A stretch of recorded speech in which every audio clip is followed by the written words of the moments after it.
जय हिंद दोस्तों। आज हम लोग हिंदी के क्रिया के बारे में अध्ययन और अध्यापन करेंगे। ठीक, तो प्रश्न ये है कि क्रिया किसे कहते हैं। ठीक, क्रिया किसे कहते हैं। क्रिया अंग्रेजी में इसको वर्ब कहते हैं। क्रिया क्रिया कहते किसे हैं। जिन शब्दों से किसी कार्य का होना या करना समझा जाए उसे क्रिया कहते हैं। जैसे खाना, पीना, पढ़ना, लिखना। ठीक, खाना, पीना, लिखना, दौड़ना, ये सभी क्रिया है। ठीक, क्रिया के मूल रूप को धातु कहते हैं। क्रिया के मूल रूप को धातु कहते हैं।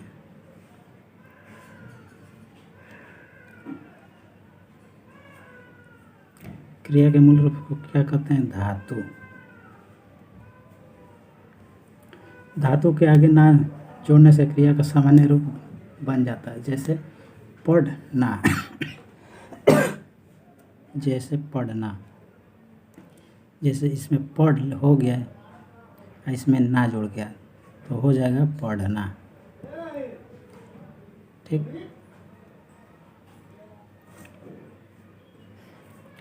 लिख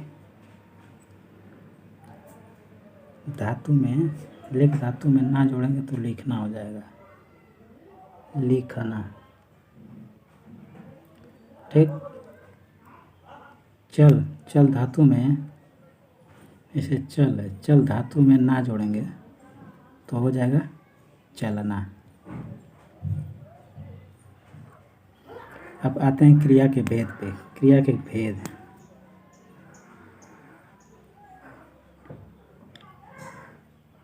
क्रिया के भेद। क्रिया के मुख्य रूप से दो भेद होते हैं।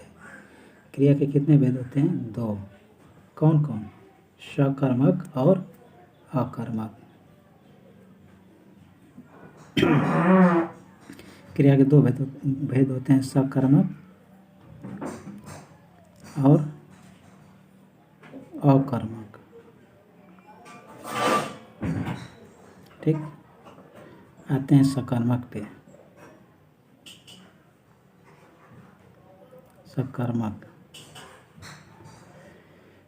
सकर्मक क्रिया किसे कहते हैं। जैसे जिन क्रियाओं के कार्य का फल कर्ता को छोड़कर कर्म पर पड़ता है। सकर्म, यहाँ पे कर्म जब लिखा है सकर्म तो यहाँ कर्म की प्रधानता होती है। जैसे कि जिन क्रियाओं के कार्य का फल कर्ता को छोड़कर कर्म पर पड़ता है उसे सकर्मक क्रिया कहते हैं। जैसे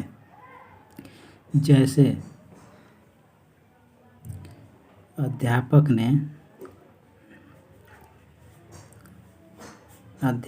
ने रहीम को पीटा। अध्यापक ने रहीम को पीटा। इस वाक्य में अध्यापक करता है। अध्यापक क्या है। अध्यापक करता है। सब्जेक्ट, अध्यापक सब्जेक्ट हो गया। अध्यापक द्वारा पीटने के कार्य का फल किस पर पड़ रहा है। लड़के पर। तो लड़का जो हो गया यहाँ पे, लड़का क्या है, रहीम। तो रहीम यहाँ पे कर्म हो गया, ये कर्म है, कर्म।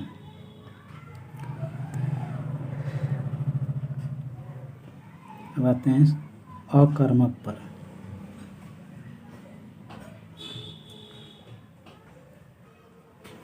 अकर्मक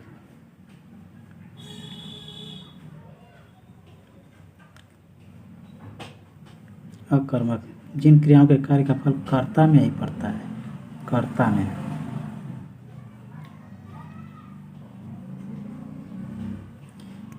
उसे क्या कहते हैं, अकर्मक क्रिया कहते हैं। जैसे विद्यार्थी पढ़ता है। जैसे विद्यार्थी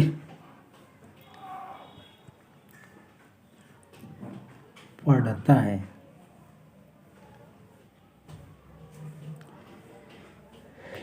इस वाक्य में पढ़ना क्रिया का फल विद्यार्थी करता है पर पढ़ता है, ठीक। अतः इस वाक्य में अकर्मक क्रिया है।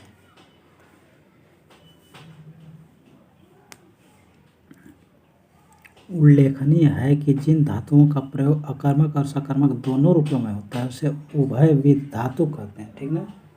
क्या कहते हैं उसे? उभयविध धातु।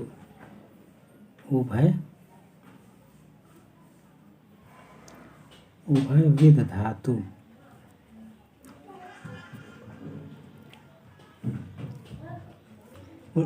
किसे उभयविध धातु कहते हैं? जिन धातु का प्रयोग अकर्मक और सकर्मक दोनों रूपों में होता है उसे उभयविध धातु कहते हैं। तो आज यही क्रिया में इतना ही था। तो आज अब हम लोग अभ्यास करेंगे, ठीक।